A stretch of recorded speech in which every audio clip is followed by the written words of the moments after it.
That's all of it. Sign here. There you are, my man. And $1 for yourself. $1. I'm glad there's a curse on this place. Huh?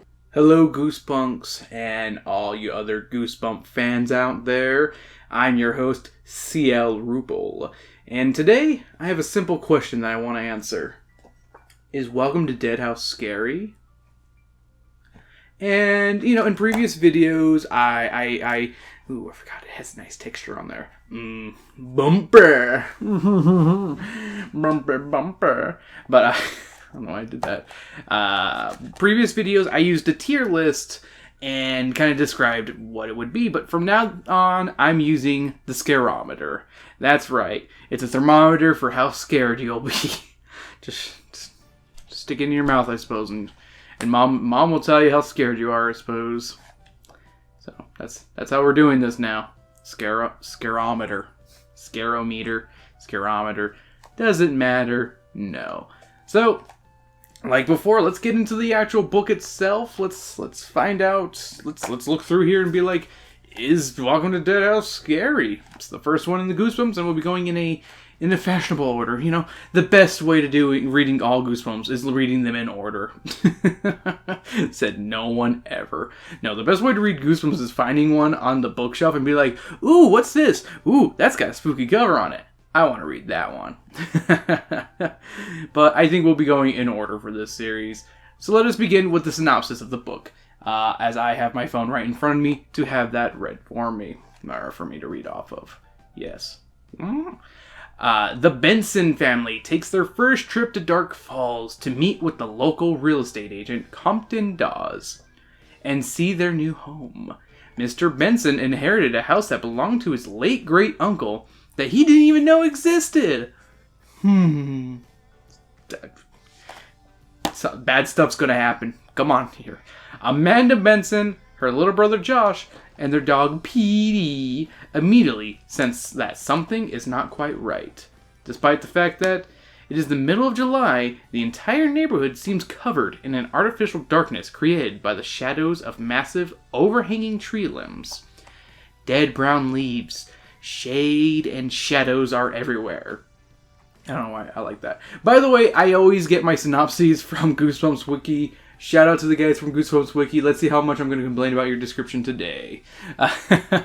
Then there's a creepy old house that appears to have been built many years ago. It is an enormous dark antique home with 2 large bay windows on the second floor that look eerily like a pair of dark eyes staring down at the street below. While Josh proceeds to impatiently whine in protest over the family move and how tragic it is for him, Mr. Dawes welcomes the family into the home. Whilst exploring her new room, I hate that word so much, Amanda watches with amazement as she catches a glimpse of a boy standing in the doorway, before quickly disappearing down the hall. Ooh. Amanda feels much better after seeing her bedroom. She goes outside to tell Josh about it, but both he and Petey are gone. Where the fudge are they? Who knows? I don't know. Mr. Dawes offers to provide directions while the family drive around town to find the missing pair. On the way, Amanda finds it odd that there aren't any people in the houses or yards, or even on the streets for that matter. Eventually, the group find Josh trying to catch Petey amongst the gravestones of the Dark Falls Cemetery. The kid's father, Jack, ends up catching Petey and putting him on a leash despite how frantic his behavior is. The family then drops off Mr. Dawes at his real estate office in Dark Falls, where he mentions to the Bensons that they can come back the following week to finalize the contracts for the house. Ooh, spooky contracts for all you scary kids. Ooh, scary contracts. Yeah, it's a contract. Get out of here, contract. After an eventful first visit, the Benson family leave Dark Falls and head back home to their old neighborhood.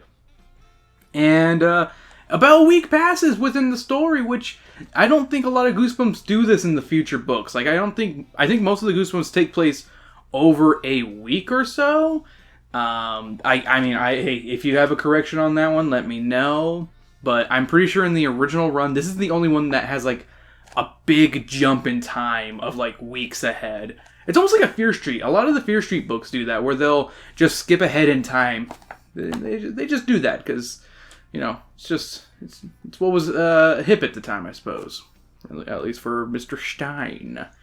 Amanda's best friend Kathy comes over on the family's last night in their old house, reassuring Amanda that Dark Falls is only 4 hours away. The following morning is moving day, and it's a rainy, windy arrival in Dark Falls for the family at their new house. Amanda keeps seeing other children in her home and hearing strange sounds. Amanda and Josh start meeting the locals, such as Rey Thurston, who seem friendly enough. Can we get Karen Somerset? Come on. She has the best name of the group. Can we not mention Karen Somerset here? I kid. Though I do like her name a lot. Karen Somerset's a great name. I'm just going to say that. But I digress. So they seem friendly enough, but also seem a bit strange and off-putting. Both Rey and a girl named Karen claim they used to live in their house. 2 weeks later, Petey goes missing and they can't seem to find him. Yet again, another extended period of time. Not very common in a Goosebumps book. It usually takes place in, within a few days or a week. I think that's kind of interesting that, this is the first book, so there's early book stuff like that, so we can't do much about that. That night, Josh comes into Amanda's room and theorizes that Peter went into the cemetery. It has the name Peter instead of Petey. Can we get the correction on that on the Goosebumps wiki? I don't think the dog's name is Peter. Hey, Peter, you're my dog now. Bark, bark, I'm a dog. I don't know why I think the name Peter's funny. So they think Petey went to the cemetery just like last time. When they head out to check, they bump into Rey, who warns them about going out there so late. In the cemetery, they find gravestones with their new friends' names on them. Including Rey's! Rey confirms that it's his name, and he is actually one of the living dead. Oh, no. Once a year, they must have the blood from a freshly killed person to sustain their living dead existence for another year. They killed Petey because dogs always sense the living dead. R.I.P. Petey. R.I.P.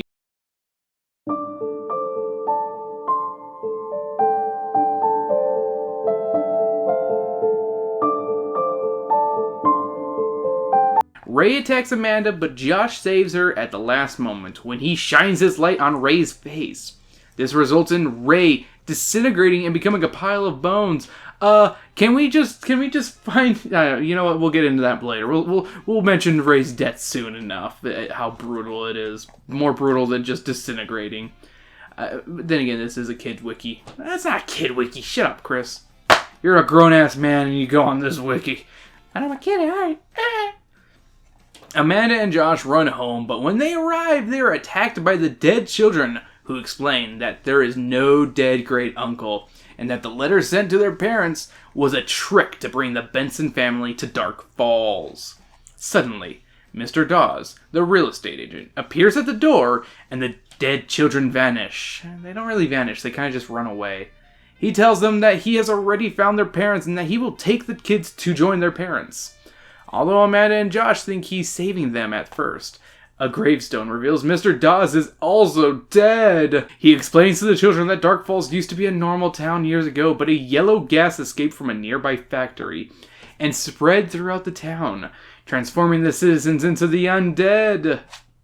Amanda and Josh manage to escape Mr. Dawes after Josh hits him on the head with his flashlight.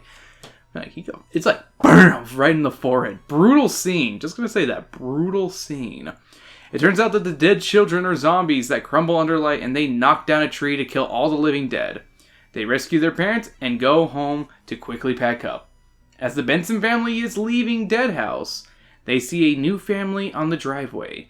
Amanda notices that these people are being guided by zombies. Oh my god, I'm not being guided. Being guided by someone that looks like Mr. Dawes. She brushes this off and tells one of the kids that she used to live in their house, and the Benson family drives away. Ding, ding, ding, ding, ding. Dun-dun-dun. So, as always with these reviews, I'm going to point out what's scary. And as always, I have my Monster Blood energy drink. Drink it so it makes you feel energized. Drink it so you can become Evan from Monster Blood, the best character in the series.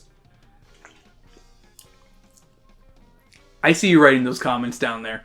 I see you. No, I see you. Yeah, you don't like Evan, do you? Oh, but guess what? Evan's a cool kid to me. I like Evan. Yeah, Evan, you're a good kid in my book. Alright, so what's scary in this book? Alright, and these parts I actually, I titled them, so I'll put fancy words right here for you to see. So the first part is, The Watcher. Early on in this story, we have this boy who only seems to appear before Amanda and runs away from her. Slowly, as the story goes forward, Amanda sees and even hears more ghostly figures. Later in the story, the kids meet a couple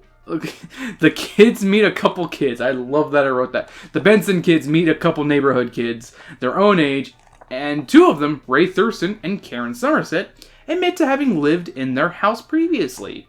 We later find out that Ray was the boy who's been haunting Amanda throughout the house, watching over her and the rest of her family.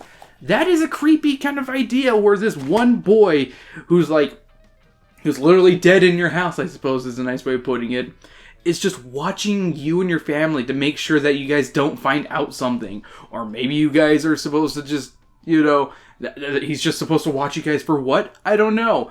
But, creepy. I've never been a fan of the idea of being watched constantly. No, get that camera off me. Get that camera off me. Get that camera off me too. Oh, and that camera too. And that one. Oh, I'm gonna get you. Yeah, being watched has never been something I've been a fan of. Alright, Moving Away Blues. TV shows like Arthur, Doug, and Rugrats put this scary image of moving or having a friend move away and never seeing them again. Like, this is just something I've always... it's a good thing. It's a good thing to have. Like, it is a legitimate fear to have as a kid or even as a grown-up. And you know what? I did have this happen in 4th grade. I had a very close friend of mine move away, and we kept touched for, some time, but unfortunately I lost contact with her, and I don't know where she is now. So, hey, Morgan, you're not watching this. I bet you ain't. But if you end up, hey, who knows? Maybe she is. Contact me. I'd like to see how you're doing. Just because I miss friendship. Friendship.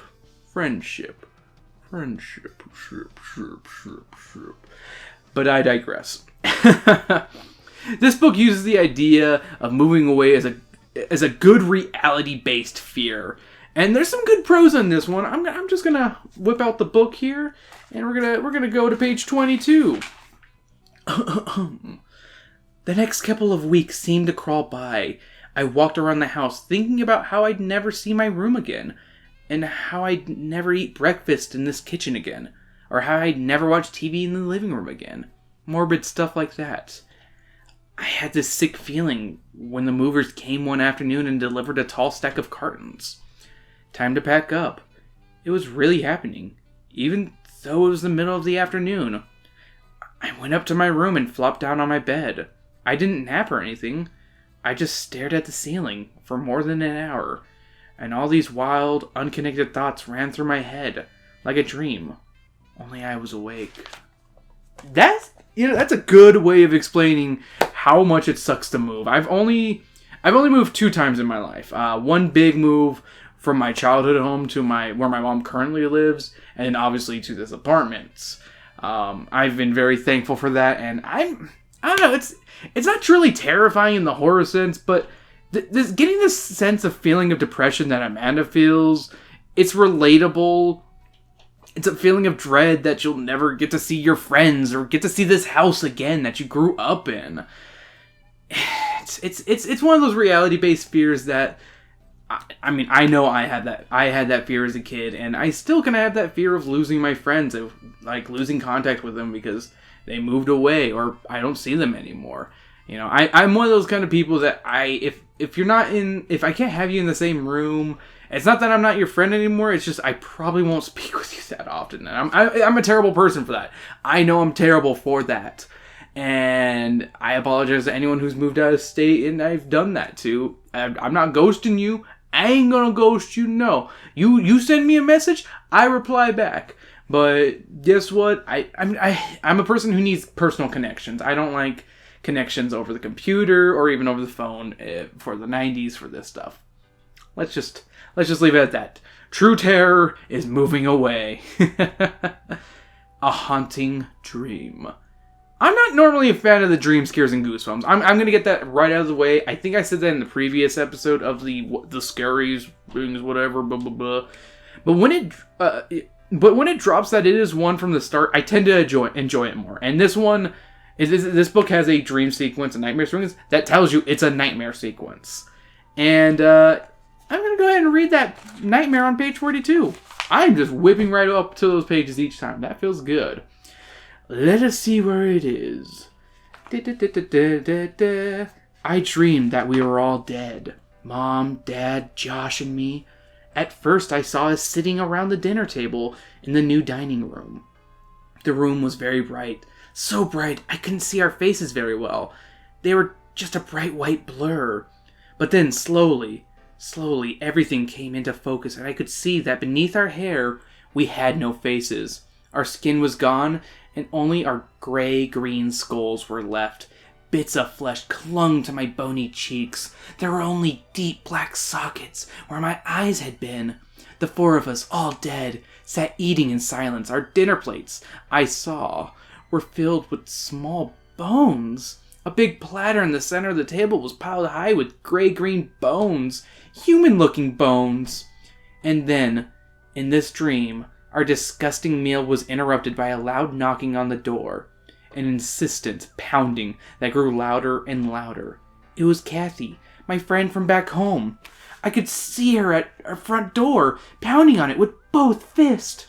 I wanted to go answer the door. I wanted to run away from the dining room and pull open the door and greet Kathy. I wanted to talk to Kathy. I wanted to tell her what had happened to me, to explain that I was dead and that my face had fallen away. I wanted to see Kathy so badly, but I couldn't get up from the table. I tried and tried, but I couldn't get up. Actually, technically it keeps going. The pounding on the door grew louder and louder until it was deafening. But I just sat there with my gruesome family, picking up bones from my dinner plate and eating them. The imagery of skeletons eating bones is kind of funny. I'm not going to lie to you guys. That is a silly image to me. But the idea that your friend is just outside trying to just get your attention, trying to get you, and all Amanda and her family can do is just consume nothing else but these rotting bones on the table. Like, that's just an unsettling dream when you really think about it. Because you're only, as much as you want to get up to open that door, you're just going to be consuming, eating these bones that don't even make sense. Why are they gray-green? That's so weird. That always bugged me, the gray-green bones. They feel a little off to me. Like I don't know. Gray-green bones. I've never heard of gray-green bones. Hey, yo. Ooh, I feel that monster. That monster blood. Oh no, I'm growing. Don't eat me, dog. What am I getting at? Now we're dead in your house. The last few chapters of this story are a thrill ride. Starting in chapter 12, we get the amazing reveal that the kids that our protagonists have been playing with are all dead. And that the residents of Dark Falls need fresh blood to survive. Like most small towns, am I right, folks? Ba-dum-ts. Thank you. Then, one by one, Amanda and Josh start taking out all the kids of the town. Okay, not one by one. They only take out Ray, Chris. You need to stop writing ahead and just and you know, take your notes better. They just kill Ray. Okay, they murder a kid in this book. You know what? I just want to give a nice description of how Ray dies. Rey moved his arms to shield himself from the light, but I could see what was happening to him. The light had already done its damage. Rey's skin seemed to be melting. His whole face sagged, then fell, dropping off his skull. I stared into the circle of white light. White light. That's for all 5 people who listen to Gorillaz and also like Goosebumps. You like your G.O. stuff. Like Goofy from Disney. You like Goofy. I like Goofy. I stared into the circle of white light, unable to look away, as Rey's skin folded and drooped and melted away. As the bone beneath was revealed, his eyeballs rolled out of their sockets and fell silently to the ground. That's just brutal. They kill a kid, and then RL goes freaking hardcore on that one. Like, you're my man, RL. That's some good imagery right there. Dead boy. And my final scare, Mr. Dawes' betrayal. Throughout the story, Mr. Dawes is a figure of trust for the kids. He's almost always there. He's always trying to help them. Like, even from the beginning, when they lose Petey and Josh, he's there to help them out. When the neighborhood kids start to like kind of surround them and kind of look intimidating, he's there to kind of prevent them from doing anything. Well, quote unquote prevent them. Don't really know for sure, you know. And then it seems that he's saving the family by saving the kids, you know. But you know what? That was a lie, wasn't it, Mr. Dawes? The kids find his grave, and then he tries forcing them to an early grave. Also, he has probably the best creepy line, and I love this line. It doesn't hurt to die. It gives me goosebumps each time. I like that line. It's a good line, and it's so creepy. It's a good creepy line. Let's just leave it at that. So, kind of like my previous videos, I also had to point out what takes away from the scares. What isn't scary or is so annoying that it pulls you away from being thrilled and scared by this story? Well, I've got a few examples. One spoiled child. Josh is a spoiled brat. From the start, he's annoying to not just his family, but to the reader. His constant whining bogged down the early chapters. Thank God Amanda is our main character and not her obnoxious little brother, or this story would be unbearable. He is one of the worst kids in Goosebumps. Like, at least kid brother. Something stinks. The factory that released a yellow gas and killed the town is a creepy idea, but it feels really forced into the story, that it kind of takes me out of it. Like, I don't need this random explanation of just a random gas was let out of a factory and caused the living dead to appear. Like, what? Like, I don't know. That just feels weird to me. Like, is it the gas from Return of the Living Dead? What am I doing here? What is this? I don't know. I don't know what this is. Get out of here, yellow gas. You stinky. Get out of here. An abrupt ending. I'm not a fan of this ending. I'm going to be perfectly honest with you. It feels rushed, and the twist isn't all that good. We have a new family already moving into the dead house, and Amanda isn't even going to warn them about it. And somehow Compton Dawes is still alive, even though the whole town burned to a crisp. It's just a bad ending for Goosebumps standards for me. It leaves us our note on a truly scary Goosebumps. Like, let's not lie here. This is a really good scary book. But that really does bog it down. Alright, so before I get to my final score, time for a kill count. Kill count! I don't have a something for it. Maybe I should make something. I don't know. So, the first character to die, Petey the dog. Killed because dogs have to go first since they can sense the undead. Rest in peace, Petey. Second person to die, Ray Thurston, killed by Josh when he shined a halogen light at him. And number 3, a small town population that was undead, killed by the sun. I don't have an exact number. It's at least 10 people. Yeah, at least 10 people died. So 12. We're going to say 12. Legit, are they? I don't know if they're actually dead or not, because Compton Dawes technically survived, so I don't know. I don't know that one. Well, we're going to leave it at 2 body count, and the third one is just a large number, so it's a 2 body count book. Still more than most Goosebumps books. Sometimes they're just implied. So, the final results. Overall, this is a pretty scary book. The creep factor is high in this one. Amanda's paranoid reactions to being watched help build tension in this book. And sprinkled throughout this story are some good bits of terror with a good nightmare sequence and a brutally described face-mounting death. Also, I can't neglect my love of the moving away blues of Amanda and can't help but share in her fear of losing friends from moving. But there are a few things that I have mentioned already that take away from this one. Josh can be pretty annoying. The lame factory explanation for why they're dead. Or undead, I suppose. And an ending that leaves you wishing for a better scare. But these don't really take too much out of the story for me personally. Well, except maybe that ending. That ending definitely takes me out. I'm not gonna lie. I think overall, this is a scary book and has earned a pretty spooky on the scarometer. That's my personal opinion right there. It's a 4 out of 5 on the scariness for me.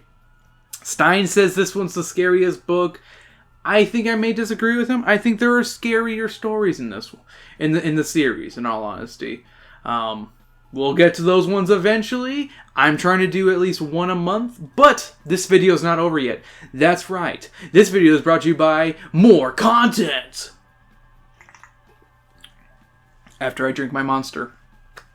So, before I say goodbye, farewell, Auf Wiedersehen, yada yada yada, I want to not rank the covers, but rate them on the scarometer. Because, you know what? I like to judge a book by its cover. So let's get into each cover that has been released, including the foreign ones, and what I rank them. The OG 1992 one, aka this guy right here, or a better picture right here. Thanks, Rupel. This one grasps you with an amazing low perspective. You're looking up at this creepy, dilapidated house. The door is slightly ajar and has a warm orange glow that almost feels welcoming, until you notice the haunting figure in the right window that appears to be trying to close the shades to hide that they're there. It's a solid cover. I rate it a pretty spooky. The 1993 UK cover. Like all the UK covers, there are objects floating in a mass of bubbling ooze. The ooze on this cover looks a bit like soapy water. Just that's soapy water. Don't try to scare me. That's soap. It kind of takes away from the spook factor for me. I'm not gonna lie. The not so scary color. To make up for it, though, there's a jolly human skull in the middle of the circle of gravestones. I like the gravestone that says, "Welcome to Dark Falls, rest in peace." This cover's a little funnier to me. I don't know. It's not a spooky cover, but it's a good try. It's gonna get a not too scary, honestly. It's not too scary, but it's a little scary. The 1995 French cover.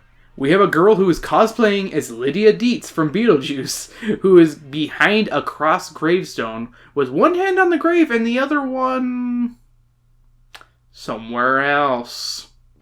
Yeah, I don't know what she's doing with that one. Also, 3 spooky skeleton arms are reaching for her, but are having a hard time trying to grab her. This one's another not too scary for me. The 2001 Dutch cover, with the translated title of We Are Not Alone. That gets an A in my book. That's a pretty good spooky title. This one reminds me of some old school 80s, 90s style young adult horror. You got a teenage boy trying to unpack while a girl to the left of him is freaking out about a guy doing terrible hand puppets. Kind of creepy. That's a kind of creepy cover. It works for me. The 2006 Japanese cover with the translated title of Welcome to the House of Terror, aka Less Good Houseu. Yeah, that's right, I'm wearing my Houseu shirt on purpose today. This one tries to do something similar to the original, with a low angle of the house, but from a further distance. The windows on the first floor almost appear boarded up, while the upstairs windows have an ominous orange glow to them. Also, what a lovely skyscape. Look at that. That's a nice sky right there. Like, I could go for a walk with this sky around. This one just doesn't do for me. I'll be sleeping easy tonight. Japanese cover. The 2010 reprint. Yep, that's right. We got a reprint on our hands. This one fails at what the original one did right. The angle is too forward. It's almost like an adult looking at a house versus a kid looking up at a house, which really takes a lot away from this cover. But I really like the purples and reds on this cover. Really brings the eyes towards it, you know. At least for me. I also like that the figure in the window this time is more childlike in appearance, which I like because that's a bit more like how the book is. Pretty spooky. And last but not least, the 2014 Korean cover with the translated title of Hide and Seek of Empty House. Wait, when did they play hide and seek in this book? Whatever.